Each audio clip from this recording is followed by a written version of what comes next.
할렐루야. 말씀의 소리, 기도의 소리, 찬양의 소리로 하나 되는 소리하나 교회 주일 예배를 하나님께 드리도록 하겠습니다. 먼저 사도신경으로 우리들의 신앙을 고백하겠습니다. 나는 전능하신 아버지 하나님 전지의 창조주를 믿습니다. 나는 그의 유일하신 아들 우리 주 예수 그리스도를 믿습니다. 그는 성령으로 잉태되어 동정녀 마리아에게서 나시고 본디오 빌라도에게 고난을 받아 십자가에 못 박혀 죽으시고 장사된 지 사흘 만에 죽은 자 가운데서 다시 살아나셨으며 하늘에 오르시어 전능하신 아버지 하나님 우편에 앉아 계시다가 거기로부터 살아있는 자와 죽은 자를 심판하러 오십니다. 나는 성령을 믿으며 거룩한 공교회와 성도의 교제와 죄를 용서받는 것과 몸의 부활과 영생을 믿습니다. 아멘. 찬송가 304장 그 크신 하나님의 사랑, 우리 함께 찬양하겠습니다.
오늘 함께 보실 하나님의 귀하고 복된 말씀은 누가복음 9장 10절로 17절까지의 말씀입니다. 우리 함께 봉독하겠습니다. 사도들이 돌아와 자기들이 행한 모든 것을 예수께 여쭈니 데리시고 따로 베세다라는 고을로 떠나가셨으나 무리가 알고 따라왔거늘 예수께서 그들을 영접하사 하나님 나라의 일을 이야기하시며 병 고칠 자들은 고치시더라. 날이 저물어 가매 12사도가 나아와 여짜오되 무리를 보내어 두루 마을과 촌으로 가서 유하며 먹을 것을 얻게 하소서. 우리가 있는 여기는 빈 들이니이다. 너희가 먹을 것을 주라. 우리에게 떡 5개와 물고기 2마리밖에 없으니 이 모든 사람을 위하여 먹을 것을 사지 아니하고서는 할 수 없사옵나이다. 이는 남자가 한 5,000명 되밀어라. 때를 지어 한 50명씩 앉히라. 제자들이 이렇게 하여 다 앉힌 후 예수께서 떡 5개와 물고기 2마리를 가지사 하늘을 우러러 축사하시고 떼어 제자들에게 주어 무리에게 나누어 주게 하시니 먹고 다 배불렀더라. 그 남은 조각을 12바구니에 거두니라. 할렐루야. 영상을 통해 예배하시는 여러분을 환영하고 축복합니다. 추석 명절 잘 보내고 계십니까? 가족들과 함께 시간을 보낼 수 있다는 것, 그 자체가 감사입니다. 오늘도 여러분의 자리가 감사가 넘치는, 또 말씀이 힘이 되는 은혜 충만한 자리 되길 진실로 소망합니다. 독일의 신학자 칼바르트는 크리스찬은 누구인가에 대해 이렇게 말합니다. 한 손에는 성경을, 한 손에는 신문을. 한 손으로는 성경을 들어 하나님의 뜻이 무엇인지를 알아야 하고, 한 손으로는 신문을 들어 세상이 어떻게 돌아가는지를 알아야 한다는 것으로 믿음의 성도에게 이 현실이란 적응하거나 타협이 아닌 정복하고 이겨내야 될 상황이라는 것입니다. 그래서 기도하는 것입니다. 기도하는 까닭은 우리에게 현실이 있기 때문이고, 현실을 감당할 힘이 우리에게는 부족하기 때문이고, 그 현실이 보이지 않는 하나님의 손에 붙들려 있음을 믿기 때문에 우리는 기도하는 것입니다. 그리고 기도했다면 이제는 주님과 함께 그 현실 속으로 들어가는 것입니다. 그래서 나 혼자가 아니라 주님과 함께 가야 한다는 것을, 주님 안에서 가야 한다는 것을, 주님 안에서 살아야 한다는 것을 깨달아 현실을 도망치거나 부정하지 않고 현실에서 살아 숨쉬는 영성, 현실에 뿌리박은 영성이 되어야 한다는 것입니다. 오늘 예수님께서 제자들에게 바로 그것을 가르쳐 주시는 것입니다. 예수님은 그동안 가르치시고 전파하시고 고치시는 이 사명을 홀로 감당하셨지만, 이제는 제자들로 하여금 그 복음을 전하고 권능을 행하도록 하심으로 이 땅에 이루고자 하시는 하나님의 뜻을 계속해서 이루어가도록 예수님의 길이 끊어지지 않도록 그들을 사용하십니다. 그래서 제자들을 불러 먼저 그의 합당한 능력과 권위를 부어주세요. 우리 누가복음 9장 1절과 2절을 함께 읽어보겠습니다. 예수께서 12제자를 불러 모으사 모든 귀신을 제어하며 병을 고치는 능력과 권위를 주시고 하나님의 나라를 전파하며 앓는 자를 고치게 하려고 내보내시며 아멘. 사랑하는 여러분, 믿음의 성도로 세상을 살아간다는 것, 우리의 신앙을 지키고 주신 사명을 감당한다는 것은 이처럼 위로부터 부어주시는 그 힘이 먼저 있어야 한다는 것입니다. 그래서 오늘도 이 현실 속에 우리는 힘이 필요합니다. 오늘을 살아갈 힘, 현실을 감당할 힘, 세상의 문제를 견디고 인내할 힘, 우리에게는 바로 그 힘이 필요하며, 그 힘이 어디로부터 부어지느냐? 바로 하나님을 예배하는 예배의 자리인 것입니다. 그래서 예배를 통해서 부어주시는 놀라운 힘이 있습니다. 예배를 통해 듣게 하신 말씀, 입을 열어 고백하게 하신 찬양, 그리고 마음에 심겨진 그 감사와 은혜, 이 모든 것이 우리의 삶에 그대로 뿌리내려 삶이 회복되고 변화되어 현실을 감당할 수 있는 놀라운 힘을 맛보고 경험하게 해줍니다. 그래서 예수님은 복음을 전하고 권능을 행함에 앞서 먼저 제자들을 불러 그들에게 합당한 능력과 권위를 주시는 겁니다.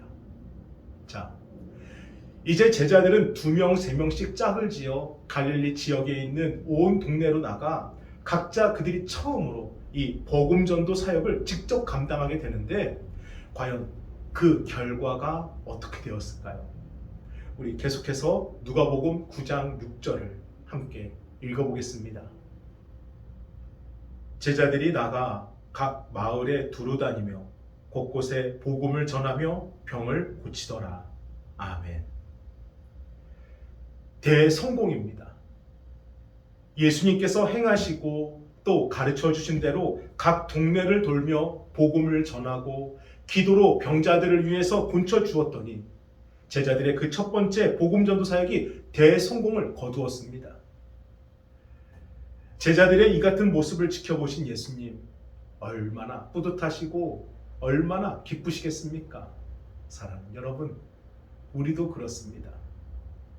우리가 예수님을 기쁘게 해드리는 거 다른 게 아닙니다.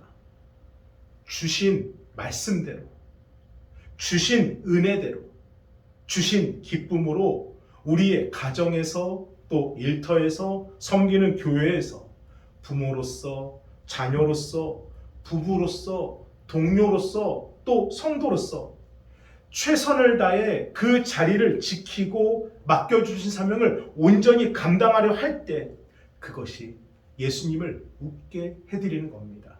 그러므로 우리의 생각과 판단이 아닌 하나님의 말씀으로 감당하십시오. 우리의 감정과 마음이 아닌 예수님을 닮아가는 그 성품으로 감당하시기를 바랍니다. 그러면 우리에게 맡겨주신 그 자리와 사명이 우리에게는 기쁨이 되고 하나님께는 영광이 되는 것입니다. 자, 이렇듯 제자들이 너무 잘했습니다. 그리고 그들의 화력이 얼마나 대단했던지 예수님과 제자들에 대한 이 소문이 갈릴리 온 지역에 퍼졌고 그 소문은 갈릴리 지역을 담당하고 있던 분봉왕 헤롯에게까지 보고가 됩니다. 그런데 헤롯은 예수님과 제자들의 이 사역에 대해서 너무나도 당혹스러워하고 깊이 경계를 합니다. 대체 그 이유가 무엇일까? 우리 누가복음 9장 7절로 9절까지 함께 읽어보겠습니다. 분봉왕 헤롯이 이 모든 일을 듣고 심히 당황하니 이는 어떤 사람은 요한이 죽은 자 가운데서 살아났다고도 하며 어떤 사람은 엘리야가 나타났다고도 하며 어떤 사람은 옛 선지자 한 사람이 다시 살아났다고도 함이라. 헤롯이 이르되 요한은 내가 목을 베었거늘 이제 이런 일이 들리니 이 사람이 누군가 하며 그를 보고자 하더라. 아멘. 메시아 대망사상 유대인들에게는요 이 땅에 반드시 자신들을 구원할 메시아가 올 것이다라는 믿음이 있었습니다. 그래서 어느 시대건 이 새로운 선지자가 등장할 때마다 유대인들은 움직였고 이러한 민심의 동요는 그 당시 때 권력자들에게 상당히 신경이 쓰이는 부분이었어요. 그래서 갈릴리 지역에 퍼져 있는 이 예수님과 제자들에 대한 소문은 당시 권력자였던 헤롯에게는 큰 정치적인 위협으로 다가왔고 그러니 자칫 자신이 죽인 세례 요한이 정말 살아난 것은 아닌지 또 사람들이 말하는 것처럼 선지자 엘리사가 다시 온 것은 아닌지 헤롯은 당혹스러움과 두려움으로 예수님을 경계하게 되는 겁니다. 그리고 이러한 이유가 훗날 예수님을 정치적인 목적으로 십자가에 매단 그 이유가 근거가 되는 겁니다. 사랑하는 여러분, 우리가 예수 그리스도의 이름으로 세상에 나아가고자 할 때 세상은 우리의 길을 막으려고 합니다. 우리가 예수 그리스도를 증거하고자 복음을 전하고자 할 때 세상은 우리의 소리를 원치 않습니다. 대체 왜 그럴까? 우리 요한복음 15장 19절을 함께 읽어보겠습니다. 너희가 세상에 속하였으면 세상이 자기의 것을 사랑할 것이나 너희는 세상에 속한 자가 아니요 도리어 내가 너희를 세상에서 택하였기 때문에 세상이 너희를 미워하느니라. 아멘. 세상은 세상에 속한 자를 사랑합니다. 적당히 쾌락을 즐길 줄도 알고 내 것을 지키고자 누군가의 것을 빼앗을 줄도 알고 어느 정도는 거짓말도 하고 타락도 필요하며 할 말을 하고 또 분노하고 때때로는 폭력도 갖고 사는 삶. 세상은 이렇게 사는 사람들에게 자유로운 삶이다, 융통성이 있는 삶이다, 처세술이 뛰어나다, 적당히 때가 묻어야 사람 냄새가 난다 등등 그럴듯하는 말로 사람들의 그러한 삶을 포장합니다. 그러나 하나님의 말씀은 그렇지 않아요. 서로 사랑하라는 것이고 원수를 용서하라는 것이고 저주한 자를 위해 기도하라는 것이고 내 것을 가져간 자에게 더 주라는 것으로 세상에서는 있을 수 없는, 아니 받아들일 수 없는 일을 하나님은 그렇게 하라고 하시니 세상은 자신들이 가지고 있는 그 가치관과 전혀 다른 이 섬김과 사랑과 용서와 구원을 외치는 예수님을 싫어할 수밖에 없습니다. 그러므로 내가 너희를 세상에서 택하였기 때문에 세상이 너희를 미워하느니라. 주신 그 말씀 그대로 되는 것입니다. 그렇다면 우리는 어떻게 해야 될까요? 이러한 세상의 힘과 논리 앞에 우리는 어떻게 해야 될까요? 저를 따라 외쳐보겠습니다. 그렇기 때문에 더더욱 주님과 함께 가자. 그렇기 때문에 더욱더 주님 안에서 가야 하는 것이고 그렇기 때문에 더욱더 주님 안에서 살아야 하는 것입니다. 예수님께서 헤롯 왕의 이 같은 반응을 예상하지 못하셨을까요? 이제는 자신의 존재를 밝히시고 제자들을 양육하여 그들로 하여금 복음을 전파하면 어떠한 일이 일어날 것인지를 전혀 예상 못했을까요? 아니요. 다 알고 있었습니다. 그럼에도 내가 가는 길이 이 길이란다. 너희가 가야 할 길이란 바로 이런 길이란다. 그 길을 가르쳐 주기 위함이신 것이고 또한 그 길이 우리의 능력과 힘이 아닌 예수 그리스도와 함께 가야 갈 수 있는 길이라는 것을 알게 하시기 위해 모든 것을 감당하시고 지금 제자들을 훈련시키고 계신 겁니다. 이렇듯 이제 예수님은 제자들과 함께 벳세다란 마을로 자리를 옮기시는데 세상에나 어느 순간부턴가 한 사람 한 사람 모이더니 남자만 5,000명, 어린아이와 여성까지 포함하면 10,000명이 넘는 대군중들이 한 곳으로 몰려드는 겁니다. 미리 대대적으로 마을에 전한 것도 아니에요. 그렇다고 유튜브나 방송 광고처럼 그 당시 때 홍보 수단이 있던 것도 아닙니다. 사람들은요. 그저 받은 은혜대로 자신들이 들은 복음이 좋아서 더 깊은 은혜를 누리고 싶어서 더 간절한 소망을 품고 그들의 발걸음을 예수님께로 향했던 것입니다. 저는 이 같은 은혜의 발걸음이 우리의 발걸음 되기를 소망합니다. 유행을 따라 움직이는 발걸음, 사람들을 따라 움직이는 발걸음, 내 욕심과 내 생각을 채우려는 발걸음이 아니라 오직 예수, 오직 말씀, 오직 은혜, 이것이 저와 여러분의 발걸음을 움직이는 이유가 되길 주님의 이름으로 축복합니다. 우리 누가복음 9장 11절을 함께 읽어보겠습니다.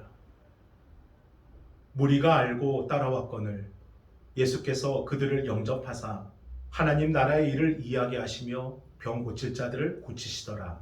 아멘. 예수님을 만나려고 모여든 수많은 사람들, 예수님은 그들 한 사람 한 사람들을 직접 만나시며 그들의 필요에 따라 기도도 해주시고 말씀도 전해주시는데 여러분, 이러한 예수님이 참 좋습니다. 갑자기 찾아온 사람들인데, 갑자기 몰려든 사람들인데 그들을 거부하거나 판단하거나 피하지 않으시고 그들 사람들 모두를 하나씩 다 만나 주십니다. 보통 사람은 누구나 자기 중심적이잖아요. 자기만의 시간, 자기만의 공간, 자기만의 마음, 오직 자기만의 것에 그 공간에 누가 허락 없이 들어오는 것을 원치 않잖아요. 그런데 조금만 유명해져도, 조금만 자리가 높아져도 그 자기 중심에 대한 무게가 커지면서 철저하게 사람들을 판단합니다. 그래서 나에게 도움되는 사람만 만나주고, 나랑 어울릴 만한 사람만 만나고, 그러니 평소에 어떤 사람들은 그저 당연히 판단하고 거부하고 핑계대고 멀리하죠. 하지만 예수님은 지금 예수님 때문에 몰려든 군중뿐만 아니라 제자들이 각 동네를 돌면서 열심히 사역한 그 섬김의 모습에 감동받아서 몰려든 사람들까지도 단 한 사람도 외면하지 않으시고 그들 모두에게 필요에 따라 기도들을 해주시고 또 말씀을 전해주고 계신 겁니다. 이처럼 여러분이 어느 때 어떤 상황 언제라도 예수님을 찾고자 하신다면 예수님이 가장 기뻐하신다는 사실을 결코 잊지 마시기를 바랍니다. 만약 우리가 잠시 돈이 좋아 예수님을 멀리했어도, 사람들이 좋아 예수님을 부인했어도, 높은 자리가 좋아 예수님을 무시했어도 내가 다시 예수님을 찾고자 예수님을 부른다면 예수님은 반드시 내 손을 잡아주십니다. 왜요? 예수님만이 우리의 유일한 길이기 때문인 것이고 예수님만이 우리의 마지막 길이기 때문입니다. 그래서 예수님은 오늘도 우리가 예수님 품에 안기기를 기다리고 또 기다리고 또 기다리고 계신 겁니다. 자, 그런데 이처럼 많은 사람들과 많은 은혜를 나누고 있는 와중에 이를 지켜보고 있던 제자들의 마음속에 한 가지 걱정거리가 생겨나기 시작합니다. 우리 누가복음 9장 12절을 함께 읽어보겠습니다. 날이 저물어 가매 12사도가 나와 여짜오되 무리를 보내어 두루 마을과 촌으로 가서 유하며 먹을 것을 얻게 하소서. 우리가 있는 여기는 빈들이니이다. 아멘. 이게 무슨 말입니까? 예수님과 무리들은 시간이 가는 것도 잊은 채 서로에게 몰두했을 정도로 참 귀한 시간을 보내고 있었는데 어느 순간 날이 저물어 저녁 때가 된 거예요. 그런데 이 제자들은 하루 종일 예수님을 따라다니다 보니 제대로 된 식사도 함께 하지 못했고요. 더군다나 지금 몰려있는 이 엄청난 사람들까지 함께 있으니 이제 제자들 눈에는 보이는 문제, 곧 닥칠 현실의 문제를 갖고 합리적으로 문제를 제기하는 겁니다. 주님, 이제 저녁 때가 되었으니 저들을 그만 각자의 집으로 돌려보내시지요. 여기는 빈들이라서 저들의 먹을 것을 구할 수가 없습니다. 그러니 저들에게 각자 알아서 먹을 것을 해결하게 하시고 나중에 좋은 기회에 또 오라고 말씀하시죠. 라고.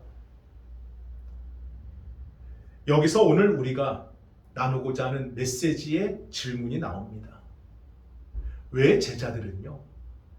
분명 뜨겁게 성공적으로 사역을 마쳤음에도, 여전히 말씀과 기도의 현장에 서 있음에도, 더욱이 그들과 함께 예수님이 있음에도 불구하고 어찌 그들의 마음에는 걱정이 생겨났을까? 현실에 부딪혔기 때문입니다. 주어진 사역에 최선을 다했고 은혜를 받았어요. 성령이 충만하여 사역에 대한 기쁨과 보람과 긍지를 느꼈지만 다시 주변을 돌아보니, 잠시 뒤를 돌아보니 현실이 적나라하게 펼쳐져 있는 겁니다. 빈들이라는 현실, 먹을 것이 없는 현실, 그래서 해결은 해야 되지만 해결할 수 없는 문제만 가득한 현실. 그러니 제자들이 머리를 굴리고 굴려서 나온 말이 무슨 말이에요? 말씀을 멈추고 이제 사람들에게 스스로 현실의 문제를 직접 해결하도록 맡기자는 겁니다. 신앙은 신앙이고 현실은 현실이라는 거예요.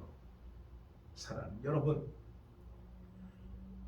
여기 제자들의 고민이 오늘 우리의 고민이 됩니다.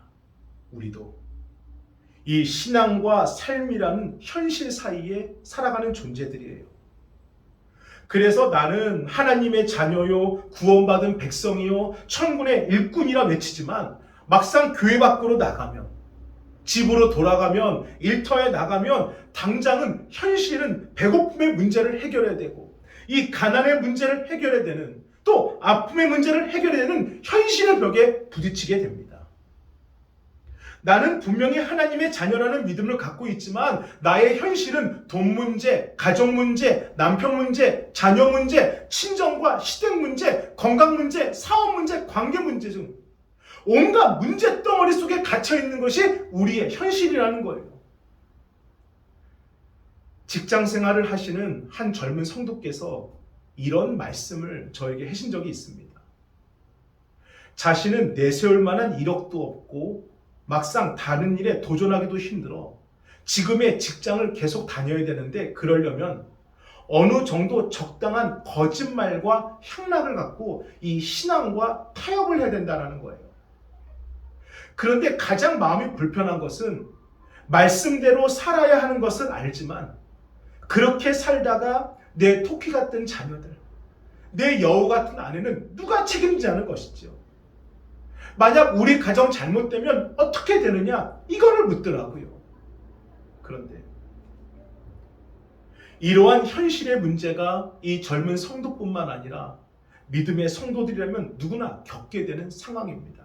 더욱이 직분을 받고 열심히 기도하며 말씀대로 살아가려는 성도에게는 더 큰 환난의 문제로 다가옵니다. 그렇다면 이러한 현실과 신앙 사이에서 우리는 어떤 선택을 해야 될까요?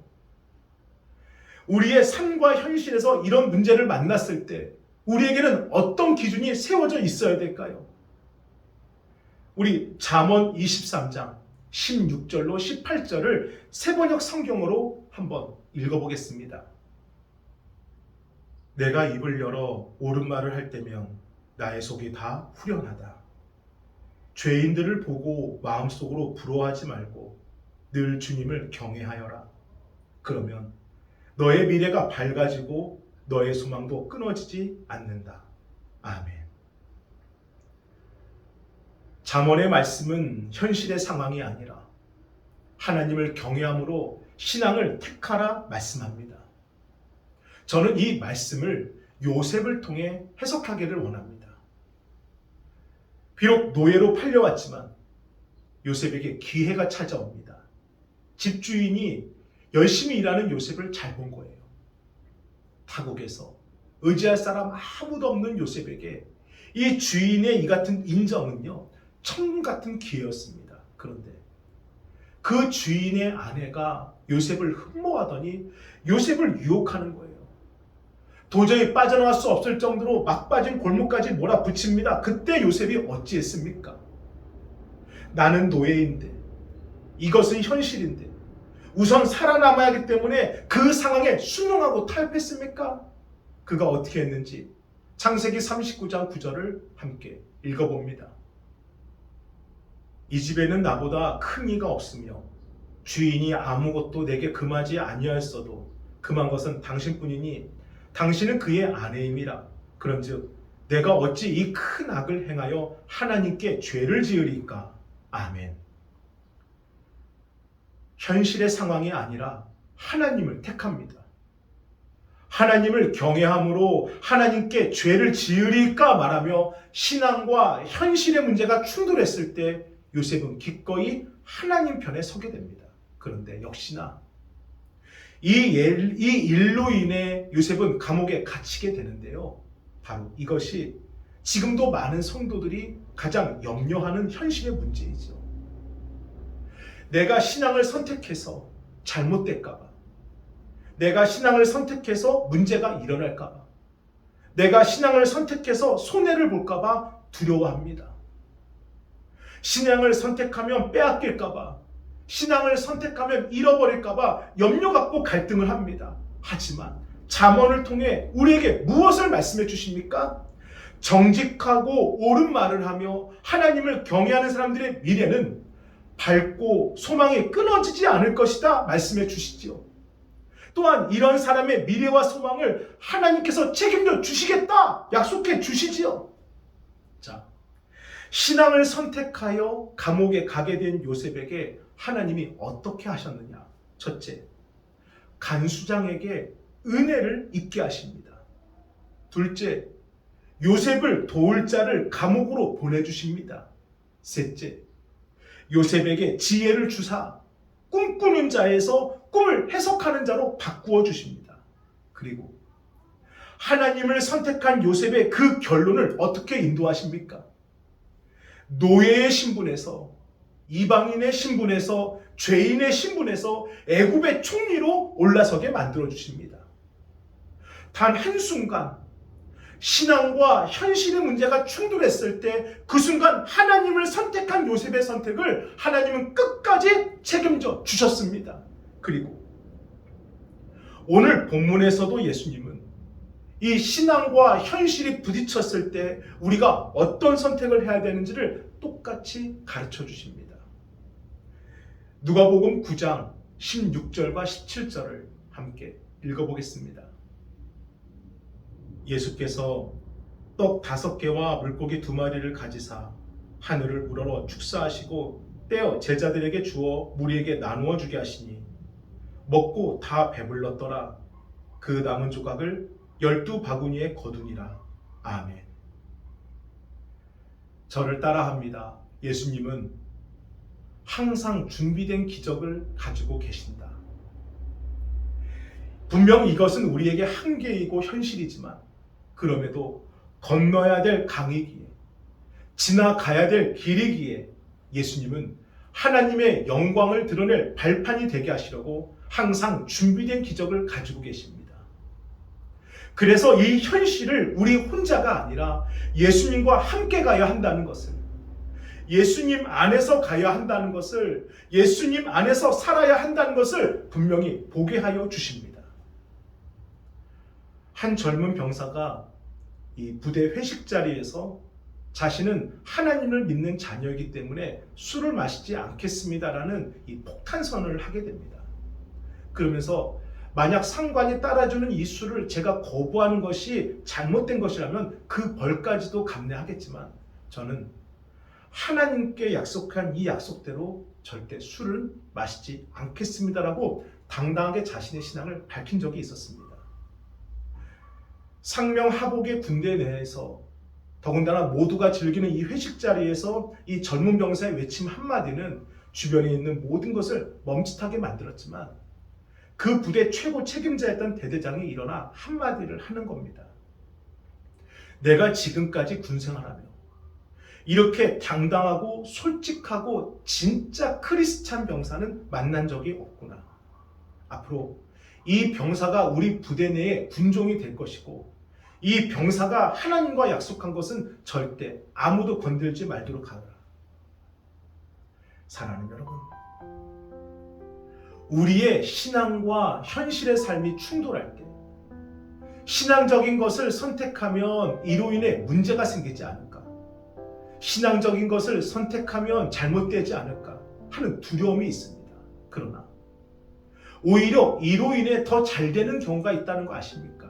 왜냐하면 불신자나 세상 사람들조차도요, 함께 일할 때는 믿고 신뢰할 만한 사람들을 찾기 때문입니다. 그래서 우리가 정직하고 옳게 행할 때 결국 세상 사람들에게도 신뢰받는 경우가 오히려 더 많은 겁니다. 물론 요셉의 경우처럼 또 다른 문제가 일어날 수도 있지만 하나님은 신앙과 현실이 부딪혔을 때 하나님을 선택한 그 선택을 반드시 책임져 주십니다.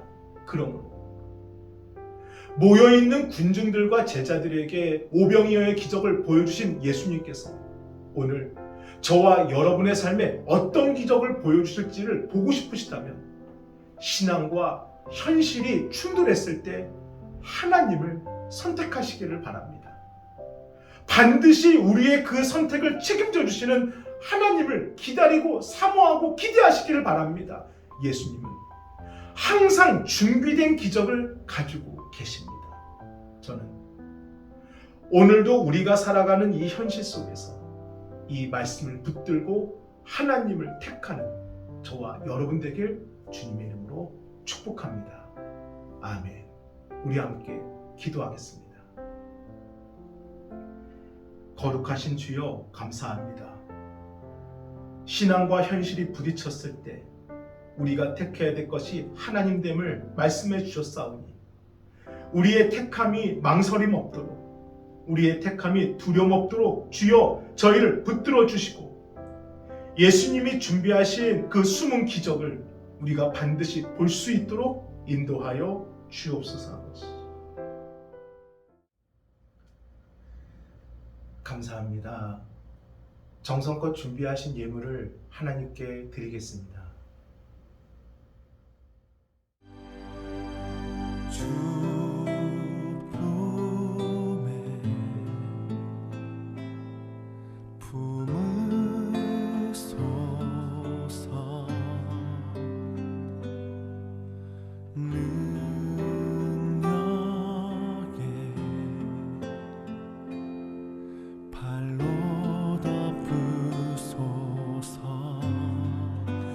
거친 파도 날 향해 와도 주와 함께 날아오르리.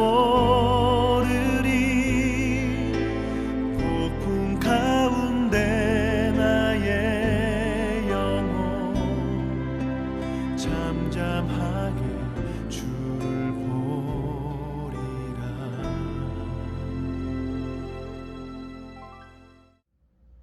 축도로 예배를 마치겠습니다.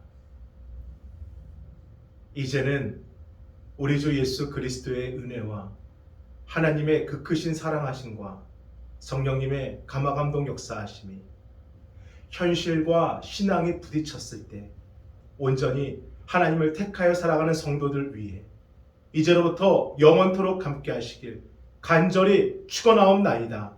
아멘.